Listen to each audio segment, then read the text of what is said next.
Welcome back, and now State of the Nation conversation begins right now. Remember, you can plug into this discussion. You can send in your views, comments, questions, whatever it is, and we'll be sure to sample them at the tail end of our bulletin tonight. So remember the SMS line, or rather, you can tweet us on X at KUTV Kenya_Kenya. You can tweet me personally at Auma Events. You can also follow the discussion on all of our social media platforms. We are live on YouTube at KUTV News Live, and keep the conversation going. Remember to use the hashtag State of the Nation. And now to just give you a perspective of what is happening. Now, the country is plunged into the ongoing floods that continue to wreak havoc, displacing thousands and even some affected, if not hundreds of thousands.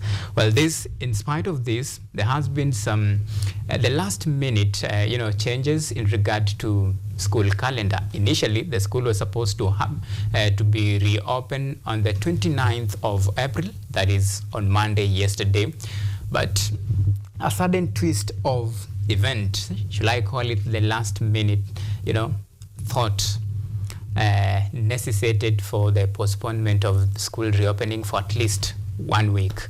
And of course, parents and even education stakeholders were in some sort of a limbo state of affairs, confused on what to do with this current direction issued at the late hours of the night. The question is, who was the message intended to?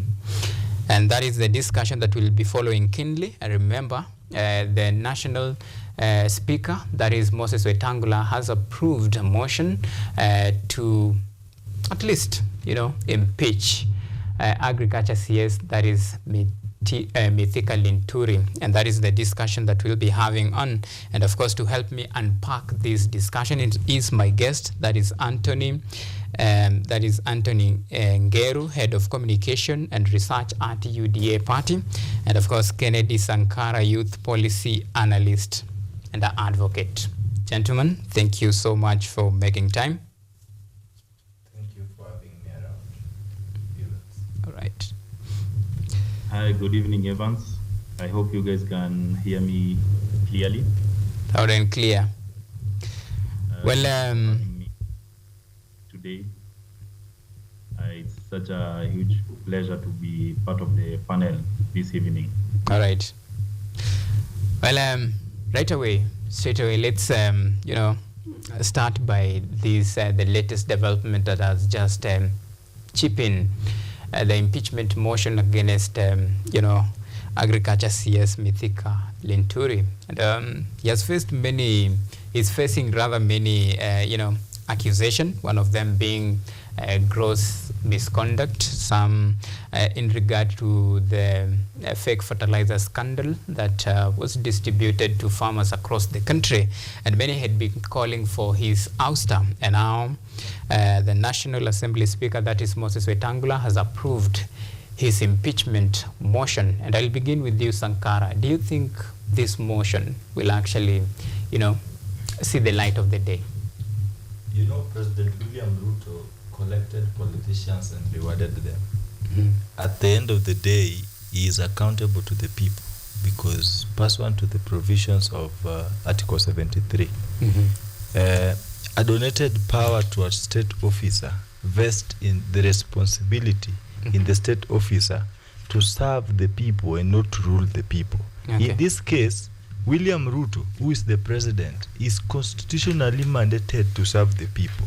Service to the people inculcates efficiency and effectiveness when it comes to service delivery.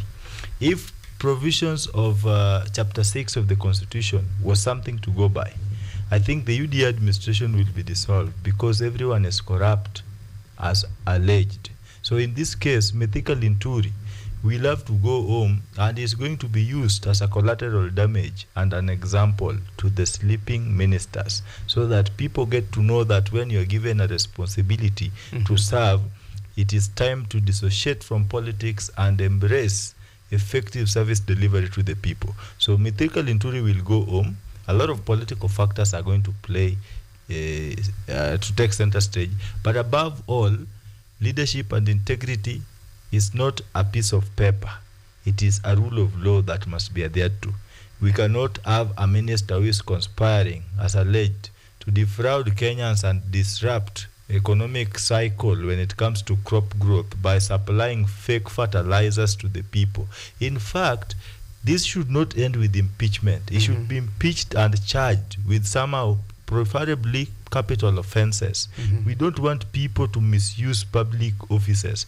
We want people to serve the people and not to rule us. Thank you. All right. And of course, I will still extend the same question to you, Anthony. Well, when you look at the grounds at which a CS may be impeached from office, and there has been grounds for impeachment that was presented by this, Bumula member of parliament, is gross violation of the constitution, gross violation of Article 46, and of course, gross misconduct.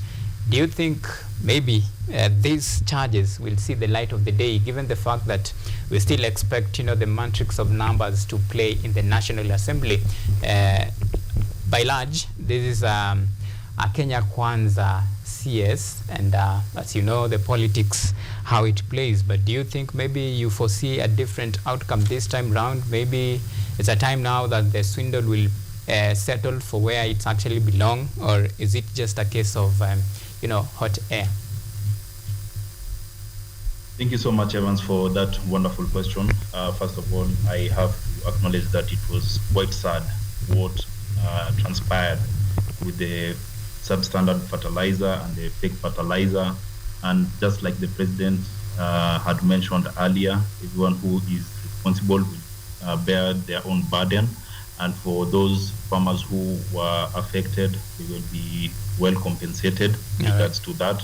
Because as we know very well, agriculture is the backbone of our economy, which also employs a lot of people here in Kenya. And it is part of the major pillars of the implementation framework of the bottom-up economic transformation agenda.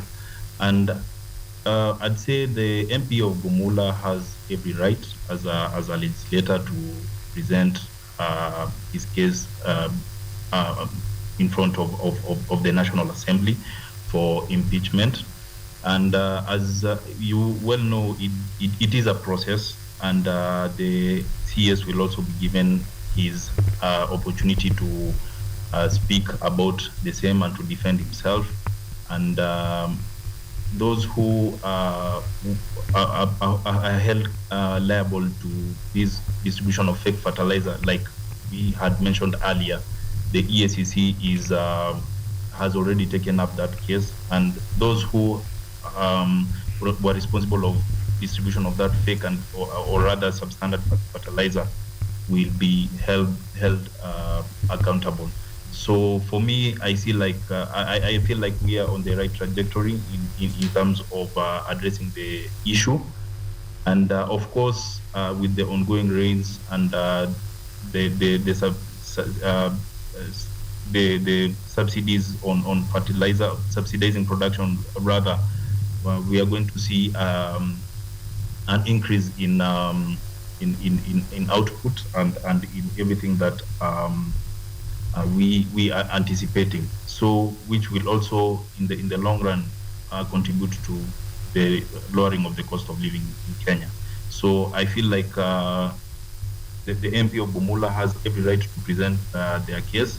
If at all the CS will be found guilty or he has a case to answer, then just like the president said, he will have to carry their own cross. Yeah. All right. And let me ask you this as a follow-up question to that. Remember during the vetting that agriculture CS actually appeared in the National Assembly, that is the Senate committee, to vet, to answer questions regarding to this fake fertilizer. Well, some very interesting, statement from the CS. He said that actually there are no fake fertilizer in the market. What we have is substandard fertilizer.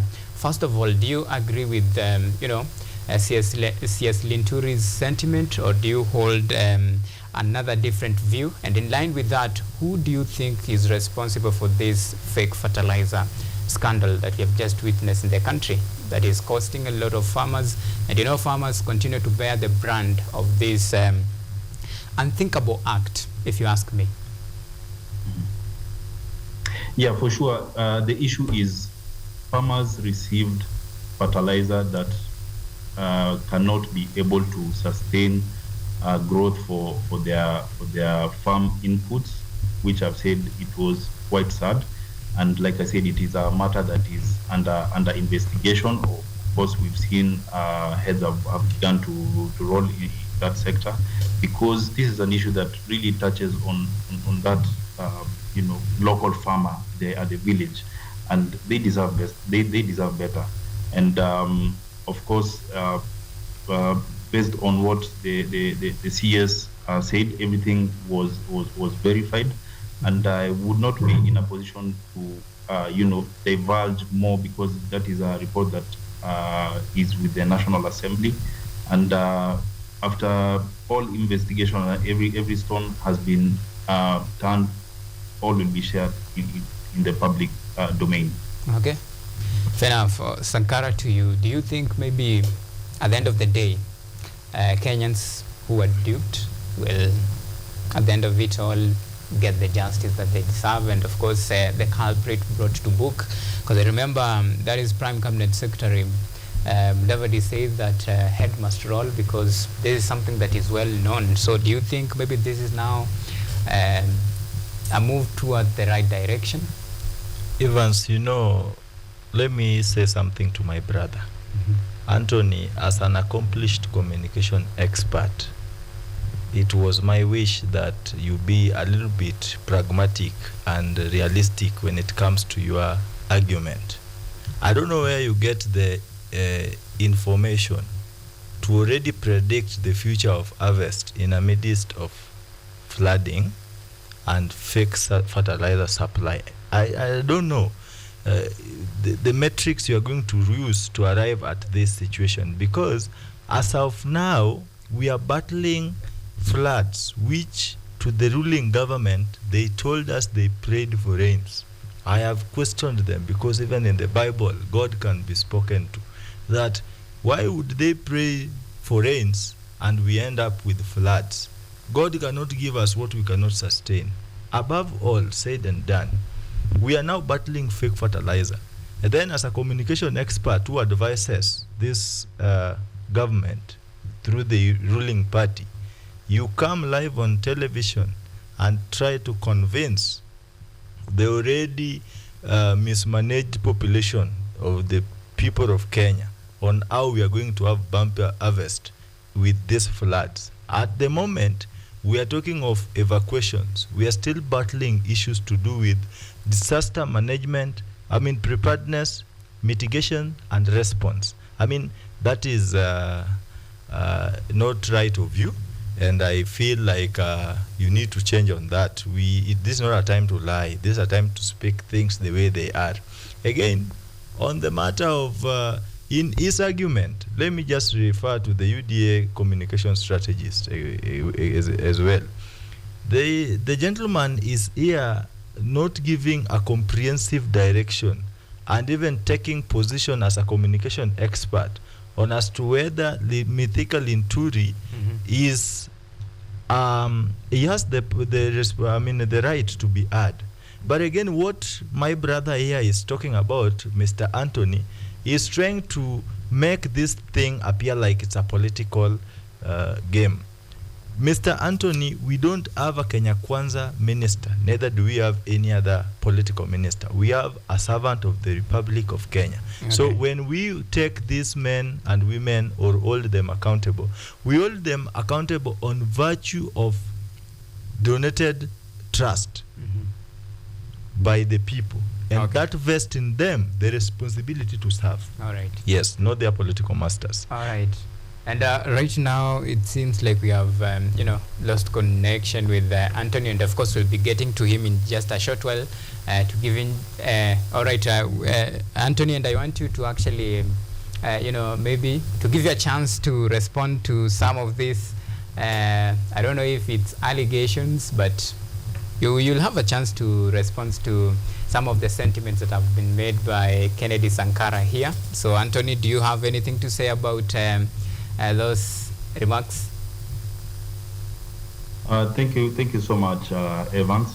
Sorry, I was timed out by Zoom, but I want to be very categorical. You see, Kenya has one of the best early warning systems in Africa, and the current torrential rains was something that was predicted earlier, and people were given were told to prepare for it. And of course, these torrential rains are emanating as effects from global warming. And the same way we were able to predict, the forecasters were able to predict the current rains, is the same way that we are able also to project as researchers on some of these impacts of the things that we are implementing as the current government. And if I can just share some of the data that is available on the public domain. You know very well when the government was coming into power, the cost of living was quite high, and over time we've seen a reduction of the same, and we are also projecting a reduction in the foreseeable future. Mm-hmm. And of course, numbers do not lie. We are at the end of April. Kenya National Bureau of Statistics usually shares data on cost of living on a monthly basis, and over time it has been reducing. If you look at the inflation currently, right now we are at 5.7%, and I'm pretty sure when that data is availed, probably by midnight today, it will have reduced further. Okay. If you look at prices of basic commodities like bunga, which was at 250 shillings when we were coming in power, right now it is being sold to the local mwananchi at 100 shillings, 110 shillings. Okay. When you look at the prices of sugar, they have been halved. Okay, hold on just for a moment, Anthony. Yes. And let me get clarity on this. Well, yes. According to you, you project a bumper harvest, right? Yeah, for sure. So this bumper harvest, let's be a bit practical for a bit. We have ongoing flood that is not only sweeping, animals, everything, houses being submerged, roads being impassable, but even crops are being, destroyed by this heavy flood that we are witnessing across the country. So talk to me about the logical essence of this. How will we, quote unquote, this bumper harvest, how will it happen? Because now we're having flood destroying almost everything. Don't you think, I want to get the practicality bit of it. How will it happen, Anthony? Or what is the plan? No, Evans, when we are talking about disaster risk reduction and mitigation, of course, this was something which was the government was well aware of. Let's start from there, right? And when these projections were being done, and of course, and even the forecasters have already forecasted that there is another impending La Nina in the near future. So these were things that were predicted beforehand, and the government had already planned itself. What I would say is probably not to the measure that is at right now. Okay. So yeah, for sure it is. We are still expecting that bumper harvest, because like I mentioned earlier, Kenya has one of the best early warning systems in Africa. All right. And yes, and part of that is disaster mitigation, and of course that has been done. Of course, we've seen the revival of great projects like the Galana Kulalu project, which is projected to produce more than 40 million bags, which will be available for. All right. Yeah. Fair enough. Fair enough. Before I give Sankara a chance to respond to this, there is another very key aspect that you have raised in regard to this, communication, or rather the discussion that we are having tonight. And you talked about Kenya being, one of the countries in Africa that have, early warning signs, and of course that is quite very important for our nation, and of course for this conversation. But how comes we missed all this? Because the rate at which flood is actually, wreaking havoc is unimaginable. So with this, early interventions, warnings, how comes we missed this as a nation? Well, Evans, this was not missed. As we know very well, climate change is very real. Mm-hmm. It's very real, and it's something that which cannot be controlled in essence. We can only predict. Mm-hmm. And if you look at what is also happening outside there, you saw what happened in Dubai. You have seen what is currently happening in China. You see, and some of these disasters, of course, are not anticipated. Of course, when we talk about early warning systems, we can only mitigate up to a certain measure, because when you look at it, there's a certain void in the midst of it, which sometimes can be a bit tough to tackle. Mm-hmm. So these are phenomena that are very difficult to control. Mm-hmm. And it's important that the earlier we acknowledge that, mm-hmm. the better we are able to overcome everything that's currently happening. Fair enough. I want to give props to the government. Okay. Everything they have put in place. Mm-hmm. Of course, we have allocated more than 4 billion mm-hmm. to help alleviate. And we'll talk about the interventions and the plans that the government have. But first of all, let me extend this, a chance to Kennedy. Kennedy, do you think maybe we have prepared enough for these floods? Evans, if indeed Anthony is the strategic communication advisor and researcher at UDA, then I'm worried what the government is likely to give out, because I'm keenly seated here trying to listen and gauge what my brother from the ruling party is going to give as a convincing statement that raises hope in the dilapidated society. Then I find him making this more political and as an opportunity to sell unforeseeable lies. Not unless you are a successful failure, Mr. Anthony, as a researcher by excellence, you need to be factual and quantitative in your argument. That is to say, as you take this opportunity to even set your own questions to rush into projecting the cost of living at a time we are still discussing calamities, it is imperative that you be figurative in what you say in the cost of unga that you're talking about. At the moment, we are not questioning the government's efforts in lowering the cost of living. The issue at hand is disaster management. The issue at hand, the statement you've just given is clear enough that the government predicted. However, as a fully informed citizen, I want to tell you the President, His Excellency Dr. William Samoei Ruto, informed the citizens after the meteorological department had initially predicted torrential rainfall that there will be no El Nino. The First Lady told us they have prayed for rains when it started raining. Now we are in the midst of floods. We are talking of a situation where livelihoods have been disrupted.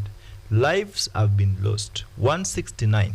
And you still have the audacity as a communication advisor and expert in the ruling party to say that the government was well prepared for. Mr. Anthony, were you prepared to receive dead bodies?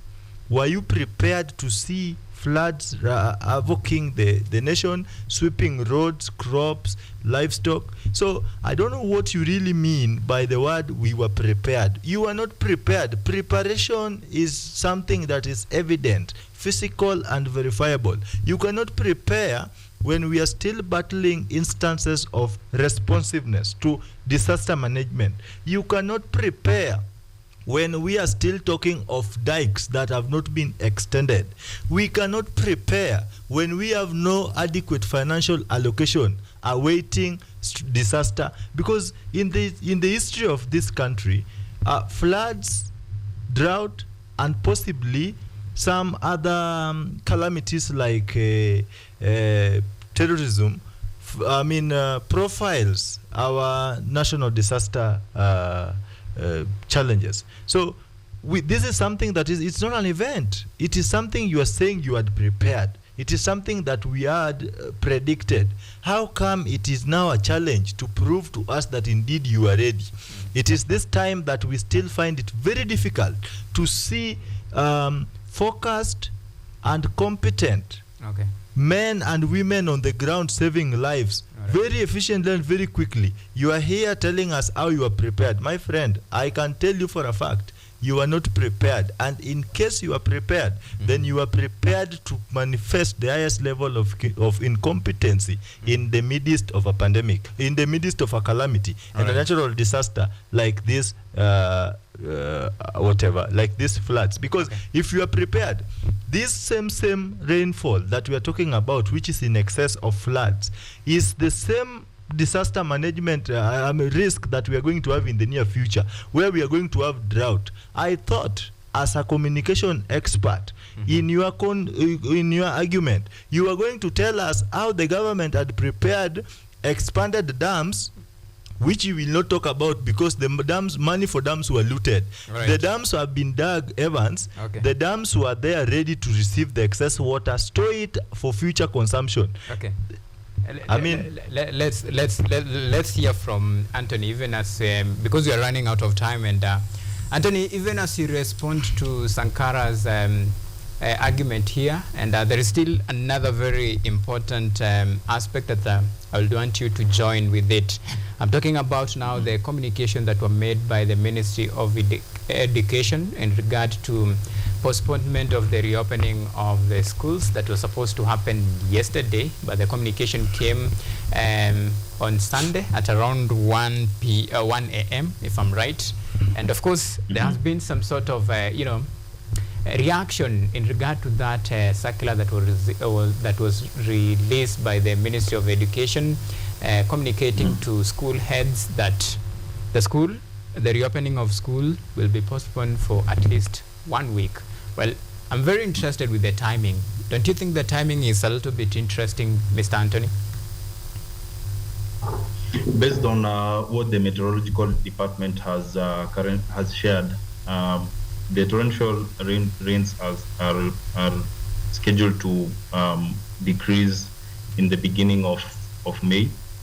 And Evans, I just want to reiterate that, you see, natural calamities sometimes are a bit tough to control. And my brother Sankara is alluding to the fact that I am not factual, and that's why I'm even giving references to other areas that have also been, other parts of the world that have also been affected by some of these calamities. And I want to remind my brother Sankara, you see, what we are currently facing, it's not a matter of back and forth, but it's a moment for all of us as Kenyans to pull our heads together and see how we can move away from such kinds of disasters. Because you see, the victims that we are talking about, they are our brothers, they are our sisters, they are our kin. See, we cannot shifting blame left, right, and center. Mr. Anthony, I'm not visually impaired for you to remind me to see. I can actually see. I can actually assess the situation. When I'm making my submissions, I am making them out of a point of information. let put him in let place him measures finish. to- Yes, Mr. Anthony. Yes. I just And want the to make it government has clear to put in him place- that he should not All right, remind the me to government say. has- I Okay. can the see. government Mr. has Anthony, because measures we are in running place. out of time, kindly. Yes, the government has put in place measures to ensure that we get away from the current situation. And Okay. you brought a very popular issue in the public domain. As we know very well, there is the National Disaster Management Committee that is chaired by our Deputy President, and some of these Okay. All right. decisions are based on data. And Okay. the Ministry of Education had invited schools to share data on if they will be able to open. However, the data came All in right. a little bit late, and that is why the circular was shared a little bit late. So And it was Anthony is not important for responding to the your circular question. The to be question shared. is, It was why should important you for the- make an official communication it was regarding important opening for of the- schools in the It was middle important of the for night? circular to Okay, be okay, shared. gentlemen, because even Circular time to is be not shared. on our side, and Yes. this has been. It was important you know, for the very circular to be shared because true, is true, it- true. Would it be better for the secular not to be shared and let? But why must you share Thank the you, secular Anthony. at night? And share Who it. stays awake at midnight Time to to- view the Gentlemen. secular, and the parents are already sending their children to school?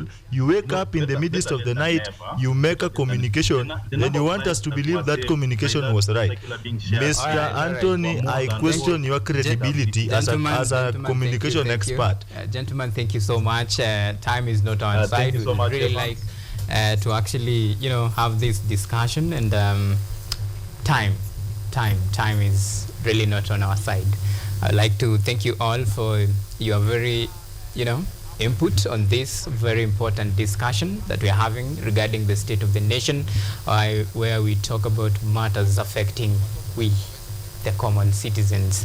And of course, with that, because of time, we'll have to call it a day. And thank you so much, Anthony Thank you. Ngeru, Head of Communication and Research at UDA Party. Asante sana for making time.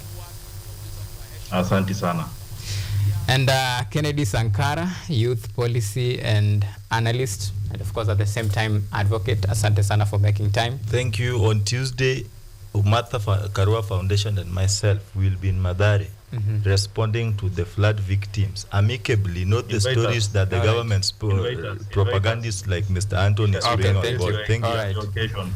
All right. Thank you. Thank you, gentlemen. And it's getting hot, and it's raining outside, so I think we might get a little bit of fresh air. So we call it a day here on KUTV, State of the Nation. Many thanks for the men and women behind the scene who made this production a success, and of course for you, our esteemed viewers, for always keeping us a company in the last 60 minutes or so.